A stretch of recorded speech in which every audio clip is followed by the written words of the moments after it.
Hi guys, আজকে আপনাদের মাঝে মাঠের ভিডিও আসলে দিতে পারি নাই কাজের জন্য। আল্লাহকে একটা রহমত। এই দেখুন কত সুন্দর পাট হয়েছে আমাদের। আসলে এর মাঝে ভিডিও করছিলাম, তেলের কারণে মানুষ হয়তো ফসল আবাদ করতে পারতেছে না। আল্লাহর একটা অশেষ রহমত। এই পাটগুলো কত সুন্দর হয়েছে।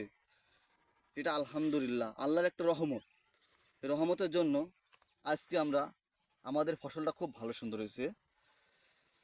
আমরা একটা কথাই বলি, আল্লাহ যা করে ভালোর জন্যই করে। আল্লাহ চাইলেও দিতে পারতো, না চাইলেও নিয়ে যেতে পারতো। তো আল্লাহ রহমত করছে তেলের কারণে।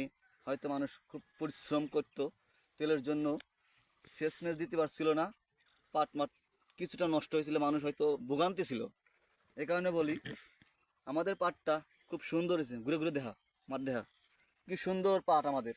দেখতে খুব বাড়ি এত সুন্দর। অল্প কদিনে পাট আমাদের বড় বড় হয়ে গেছে। আর ভিডিওটা ভালো লাগলে